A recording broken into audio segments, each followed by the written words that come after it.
Jadi saat ini ada sebuah fire dalam diri gua momennya. Tapi gua rasa apakah 2022 akan ada? Belum tentu. The moment is now. Artinya yang elit aja yang dapat untung, iya. Yang di bawah, bottom of the pyramid, Main Street nggak ngerasain. Inilah Endgame.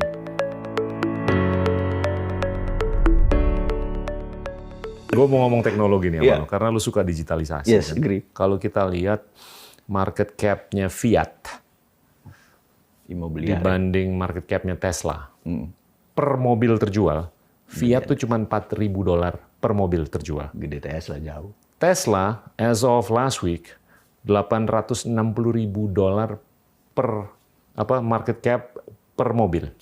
Fiat cuma $4.000. Iya, agree. Dua-duanya mobil. Dan 70%. Bedanya cuma satunya dengan baterai, yang satunya dengan bensin. 70% baterai itu harganya. Iya kan? Kalau menurut gue ini bukan karena baterainya. Karena? Ini karena narasinya. Oke. Iya kan? Balik ke narasi lagi nih. Oke. Narasi digital ini lebih diapresiasi oleh masyarakat luas. Rasanya Elon Musk adalah one of the best bullshitter in the world. Dan dia proof. Iya. Dia bisa 12.000 orang naruh $1 juta untuk bisa living in Mars. Padahal itu jual imajinasi loh. Iya, benar. Itu saya. Tapi this guy works so hard. Untuk dia membuktikan, kerja 100 jam seminggu. Itu untuk membuktikan itu. Iya kan? Artinya dia ngomong, ups, ternyata gue udah terlanjur ngomong begini. Kayaknya Bapak Gita ini harus jadi Elon Musk Indonesia. Enggak lah. Gue pengen lo jadi Elon Musk justru. Tapi di situ aja udah $860.000 market cap per mobil. Per mobil, agree. Tesla. Kalau Fiat cuma $4.000 market cap per mobil. Jauh. Dua-duanya jalan. Oke lah, kalau Tesla tuh bisa jalan untuk baterai charge mungkin 300 miles, ya kan? Betul. Bahkan sekarang teknologinya mereka tuh udah bisa jalan selama atau sejauh 600 miles. Betul. Ya kan? Di mana Fiat lagi upaya. Kalaupun upayanya berhasil, paling 150 miles per battery charge. Dan harganya nggak akan naik jauh dari 4.000. Iya. Artinya ini masyarakat luas nih mengapresiasi narasi yang lebih keren di abad ke-22, bukan 21 lagi. Iya kan? Nah kalau menurut gue, Indonesia sebetulnya bisa nih dikemas dengan narasi-narasi yang baterainya futuristic. Kita kok. Sumber baterainya kita. Iya. Kan kita anti fossil oil. Bener nggak? Gue pernah memprediksi bahwa the death of fossil oil. Gue ada dua hal. Gue punya namanya video. Judulnya Vision 2030. Gue mempredik apa yang terjadi di 2030 dan 2045. 2045 itu currency mungkin tinggal 5 kali atau 10 kali. Akan digabung. Dan China akan menjadi the biggest democratic country. Itu nih oke lah. Nih, lu kan suka geopolitik ya. Kalau kita perhatiin pidatonya Deng Xiaoping tahun 78. Dia tuh ngomong 2 jam menggunakan puluhan kata-kata demokrasi. Tapi nggak menggunakan banyak kata-kata mengenai kepemimpinan, apalagi komunisme, sosialisme, dan segalanya. Justru yang dia kedepankan adalah mendemokratisasikan talenta. Ya kan? Nah, yang dia kedepankan tuh dalam pidatonya adalah untuk supaya Tiongkok itu bisa melakukan transformasi secara ekonomi dan lain-lain. Harus demokrasi. Talenta. Enggak semuanya. Talenta harus didemocratize. Ya kan? Dan terjadilah semenjak 78 sampai revolusi apa ya? Apa namanya? Revolusi ya mungkin revolusi mental, tapi yang ujung-ujungnya kalau gue lihat akuntabilitas. Ya kan? Lu kalau mau jadi pemimpin, lu harus akuntabel. Dan dia meniadakan dia mengadakan term limit. Lu nggak bisa berkuasa terlalu lama. Kalau lu jadi dirutnya BUMN, wali kota, atau gubernur atau apa, itu ada term limit. Secara psikologi itu rutinitas mematikan kreativitas. Ya kalau dia 10 tahun atau 5 tahun ngerjain itu aja tuh, ya nggak salah, emang harus diganti. Walaupun ada juga kepentingan untuk menjaga stabilitas dan kesinambungan. Ya kan? Individunya. Iya. Kalau menurut gue tuh ya debatable lah. Tapi itu menarik loh.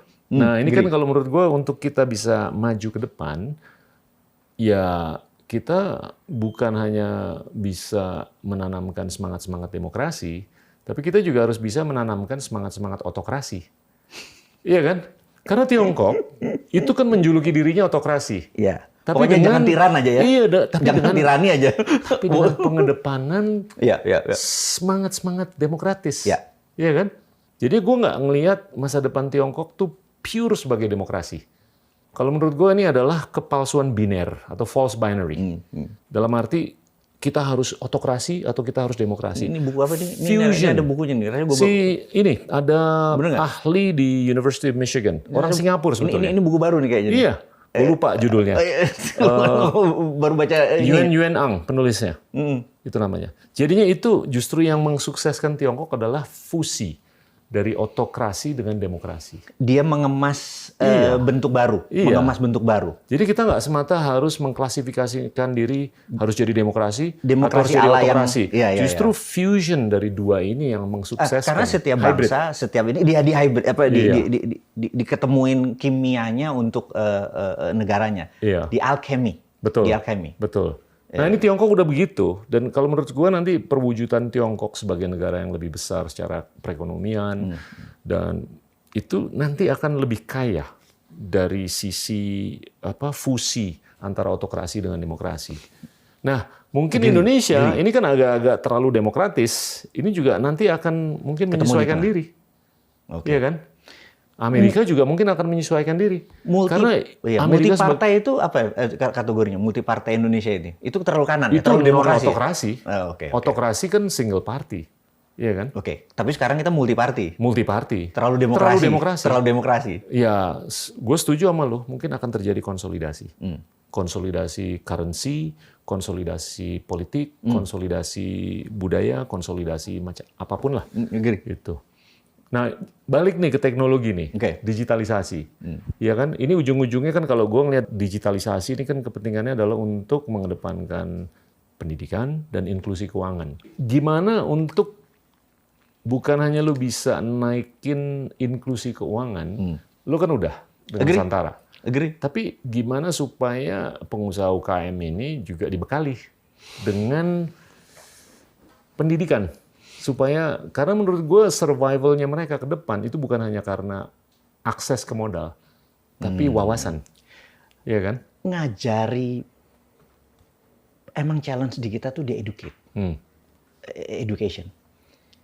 Jadi sewaktu ngomong pakai wacana atau teori, mereka ya ngangguk-ngangguk itu, tapi ya nggak kepanggih gitu ya, nggak paham juga sebenarnya. Kayaknya ngajarin mereka yang emang enak. By doing, learning by doing. Jadi itu alasan kenapa selama 9 bulan terakhir kita berusaha membangun yang namanya dinaran. Dinaran itu ada 2, bukan sekedar dia menaruh uang, tapi ada underlying-nya. Karena musuh uang adalah inflasi. Nah, gua termasuk orang yang percaya bahwa setiap currency harus punya underlying. Sementara waktu 15 Agustus 71, Nixon memutuskan dolar tidak pakai emas, gitu ya. Dan dolar mendadak menjadi seperti sekarang.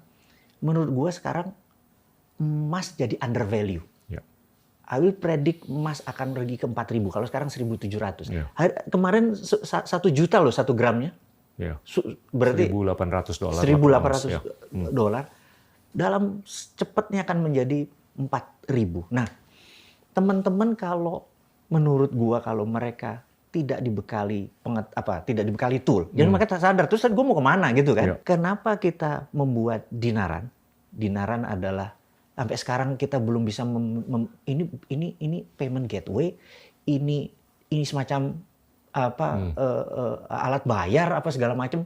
Ini makhluknya belum jelas karena bisa ada ATM, bisa ada kris, bisa ada semua tool, tapi ada underlaying-nya. Dan sekarang semua everybody make money karena rupiahnya punya underlaying gitu ya. Nah, menurut gua paling enak ngajarin adalah dengan praktek.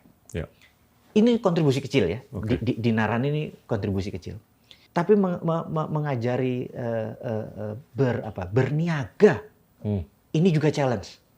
Akhirnya kita bilang mereka biar aja yang profesional yang berjalanin mereka jadi investor saja.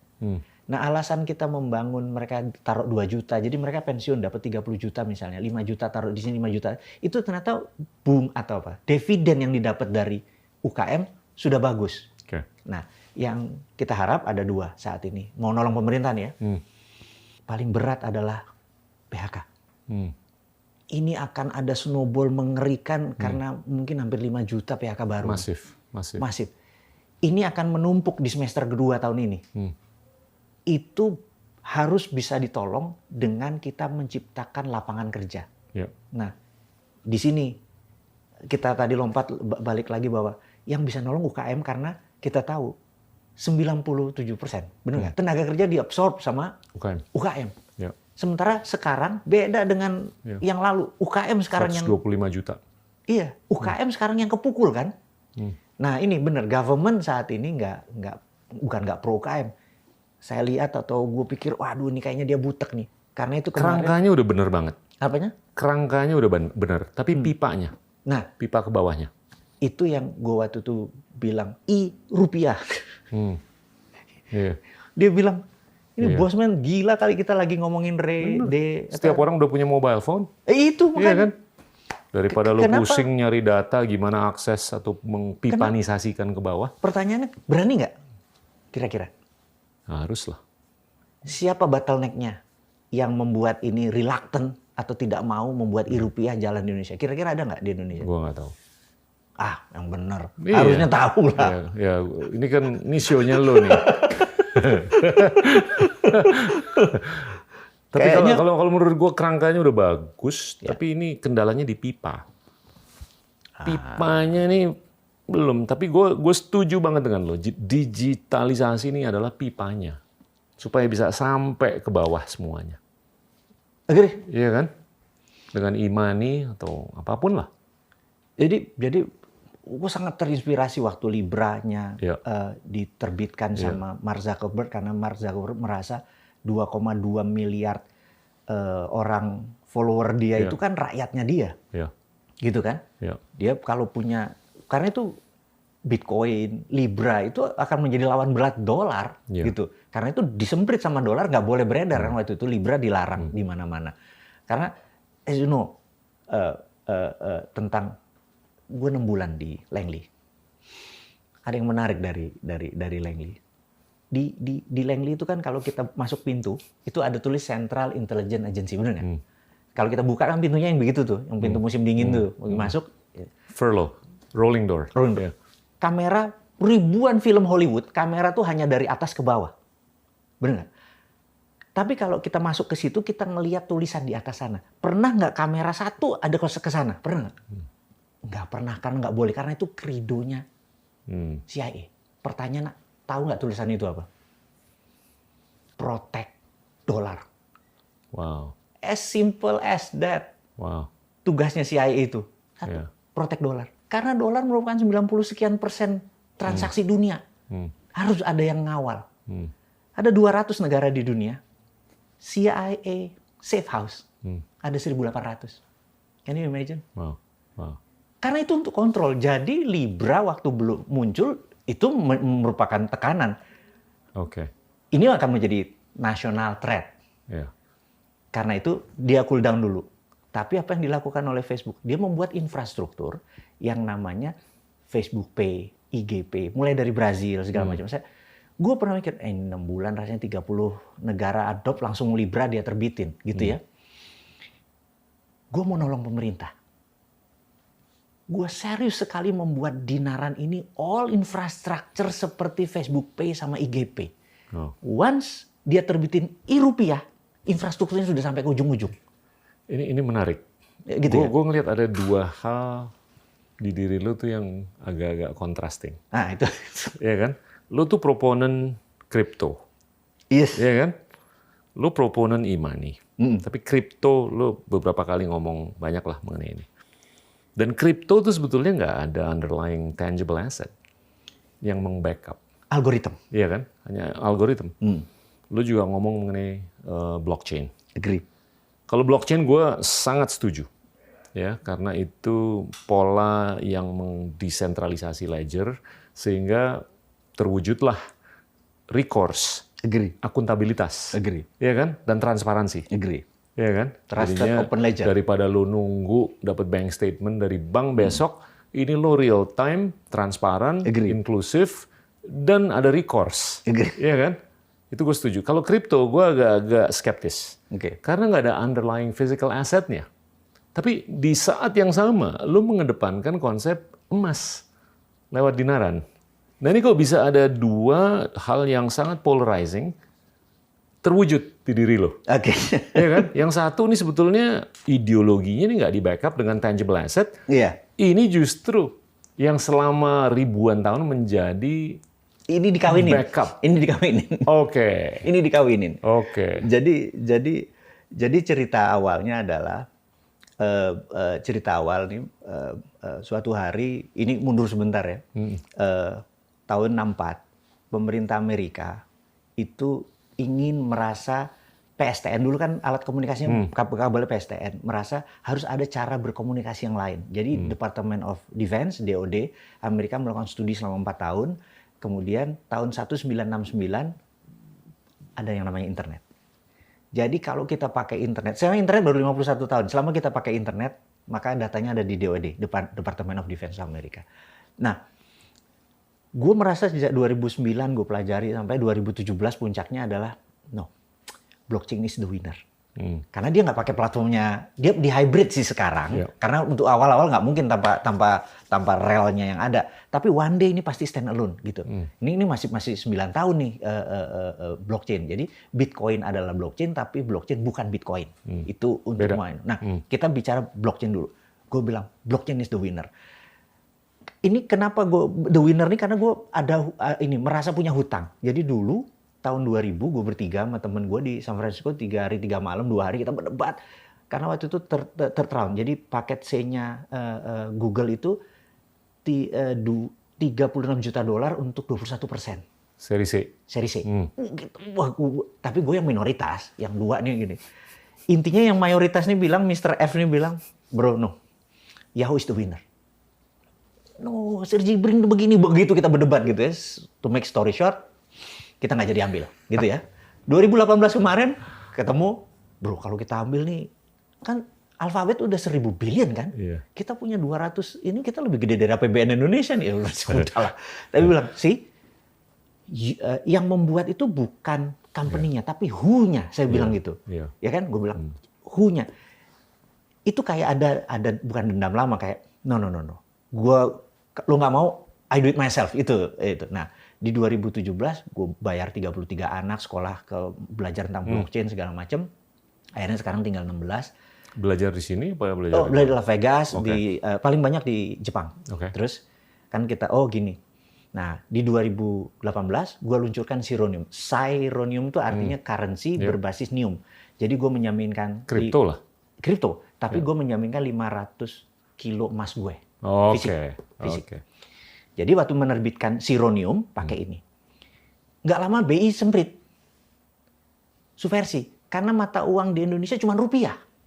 Gue bilang, bos, kok Bitcoin boleh? Karena Bitcoin punya asing. Gue bilang, kalau gue buat perusahaan di Malta, gue akuisisi Sironium Indonesia, gue operasi, gue jadi global company, boleh beroperasi di Indonesia nggak? Terus dia bilang, ya tapi kan gue nggak dapat pajak. Lo gimana NKRI-nya?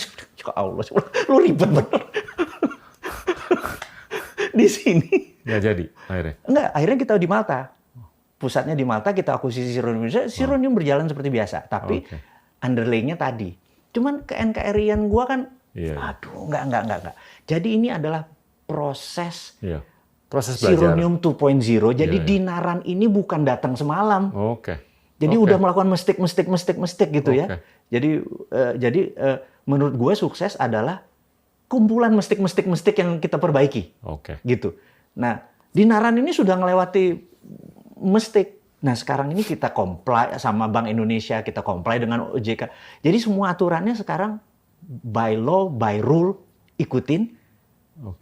Tapi ada underlaying-nya. Jadi kita hybrid terus basic-nya tetap blockchain-nya karena Trusted Open Ledger. Gitu. Ini mainan baru. Nggak tahu sukses apa enggak. Tapi kan prinsip gue adalah if you never throw the dice, you will never have a six. Oke lah, lempar dadu aja lah. Daripada digini-gini doang. Betul. Maybe we get six, benar nggak? Gitu. You might get double six. Itu lagi kalau kita main bakarat kayaknya kita ngomongnya lain ya. Tapi oke, gue sekarang nangkep. Jadinya manifestasi pemikiran lo tuh sebetulnya ujung-ujungnya tuh adalah dengan di backupnya kripto dengan physical asset. Dengan physical. Dan ini emas. Pertama di dunia. Itu sangat tradisionalis. Dan itu gue sepakat. Saya nanti gini ya, ada lebih dari sekian ratus komen media internasional. Gue forward nanti. Komen tentang how powerful dengan underlying. Currency kripto dengan underlying. Jadi digital currency dengan underlying. Make sense. Gitu. Karena kritikan terhadap kripto adalah tidak ada underlying. Nah, karena itu waktu e-rupiah di-issued, underlying-nya adalah rupiah real. Jadi kalau rupiah punya 5.600 triliun, ini punya 5.600 triliun sebagai shadow-nya. Punya underlying juga. Tapi gue berpikir money supply itu tidak di backup one-on-one oleh physical assets. Nanti bukan rupiah aja, dolar yang jauh lebih eksesif. Ya, itu lebih parah itu. Iya kan? Nanti waktu ini dibelikan e-rupiah tadi dibiayakan ke UKM, underlying-nya adalah proyek UKM. Oke. Itu make sense. Ini ke sini dulu, nerbitnya ini baru underlying proyek UKM. Keren. UKM gitu. Keren. Makanya gregetan, bernegara gampang kok gitu. Apa sih yang bikin ruwet gitu loh. Pandangan lu mengenai quantitative easing gimana sih? Wah, kan itu darlingnya swasta, quantitative easing itu, benar nggak?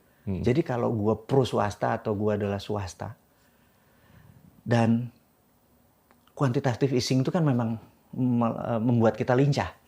Kalau sekarang pakai quantitative tightening seperti gini, ketat begini, kita bergerak udah susah. Ya anggap inflasi rendah, tapi kan kita nggak lincah bergerak. Nah, gue ini sangat oposan dengan quantitative tightening.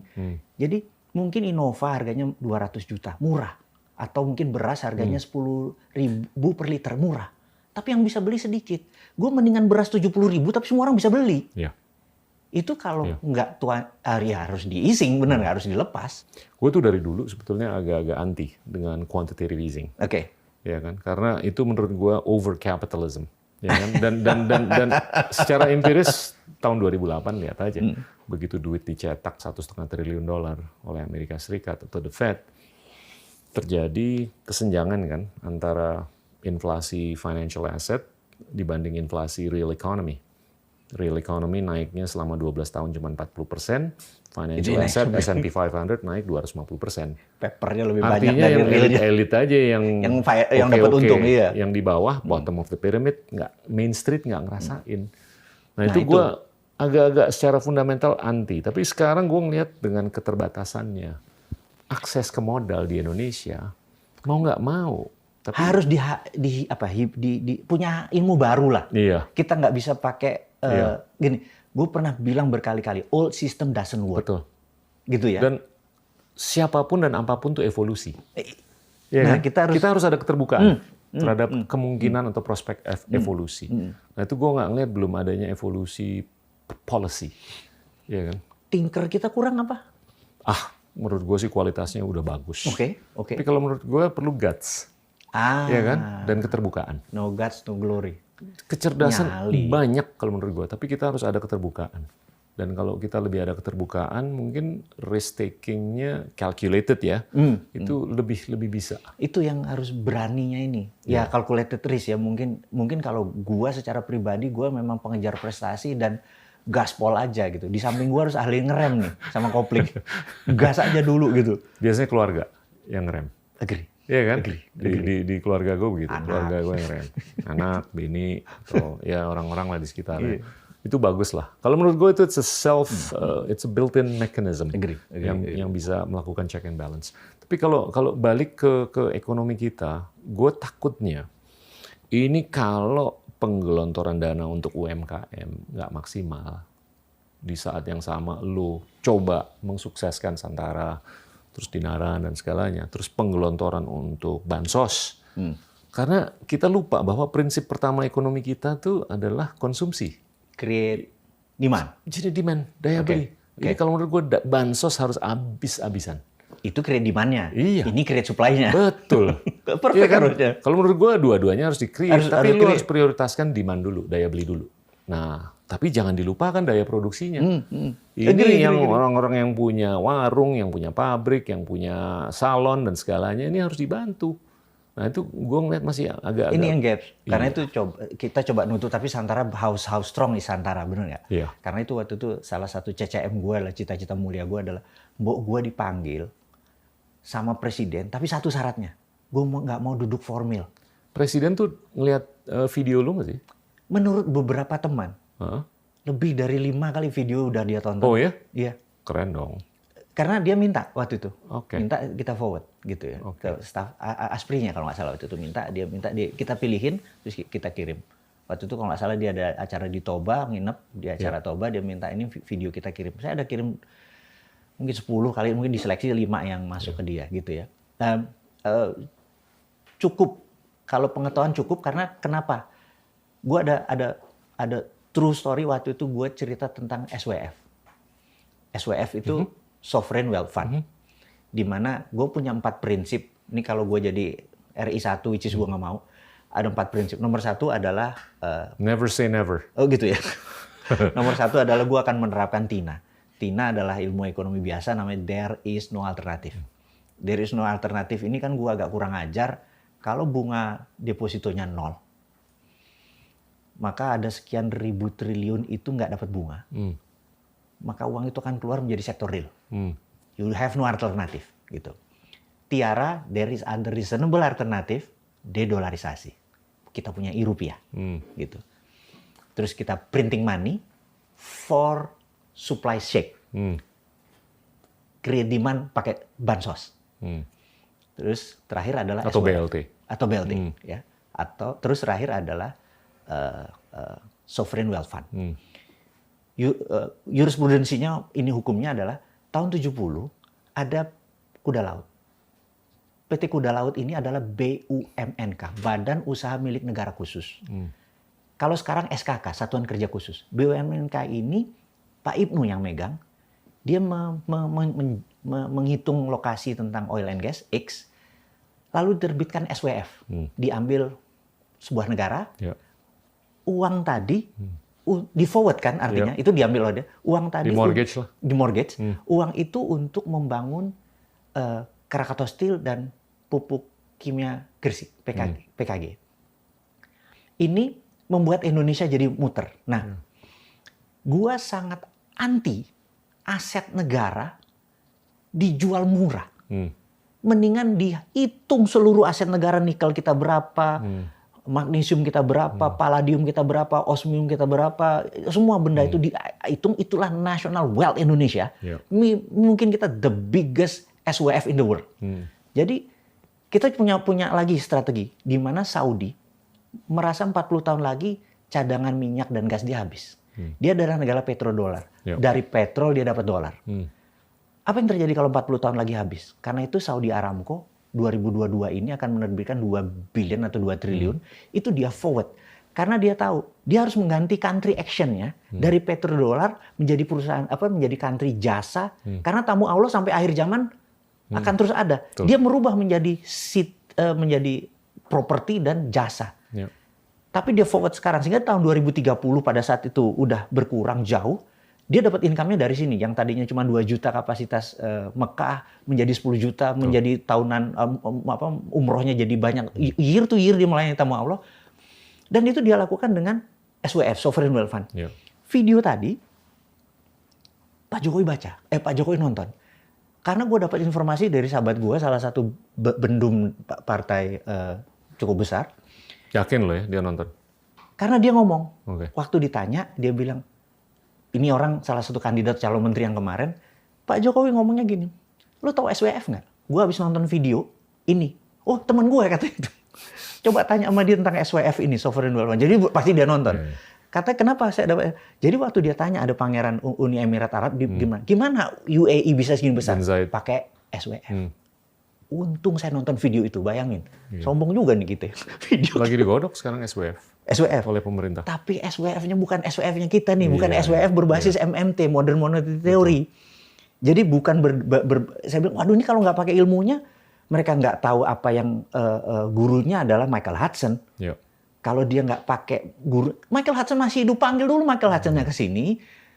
Stephanie Kelton ke sini, Michael Michelson apa segala panggil dulu ke sini, belajar dulu, jangan main putusin. Itu cepet kok. Orang profesor doktor kita pinter panggil beberapa jam diginiin juga dapat aha-nya, oke kita create lagi. Jadinya konsepnya adalah cadangan semua dihitung berapa nilainya, disekolahin atau di-privatize sebagian. Tergantung. Jadi misalnya nikel kita nilainya 1.000 billion. Ya 200-nya aja dulu. Oke. Nggak usah semua. Iya. Karena itu kita harus punya grand plan. Mau apa negara ini? Jangan ini dulu keluar. Nah ini gue mau ngomong grand plan nih. Nah, ini di ujung acara kita nih. Ini agak-agak panjang ke depan lah, jauh ke depan. 2045. Oke. Iya kan? Itu 25 tahun lagi. We will be 75 years old. And then di negara ulang 80 tahun. years old. 80 years. Negara Indonesia gold. 100 tahun. Bukan golden ya. Golden 50 ya. Iya. 100 tahun lah. Iya, 100 tahun. Century kita. Century. Nah, gimana sih menurut lo? Banyak omongan cheerleader dunia bahwa kita bakal terbesar nomor 4 atau nomor 5 gitu. Lu percaya nggak sih? Jadi gini. Secara ekonomi. Kalau sekarang Pak Presiden memutuskan kita mau jadi juara, gitu ya, putusin juara, kita terbitin e-rupiah, kita manfaatin sovereign wealth fund, terus kita fokus di membangun industri, membangun teknologi, kita punya ren sendiri, Weibo sendiri gitu ya. Gue nggak nyebutin yang sana supaya nyindir ya, nggak harus punya Google, nggak harus punya Amazon gitu ya. Alibaba sendiri, Didi Sucing sendiri gitu ya.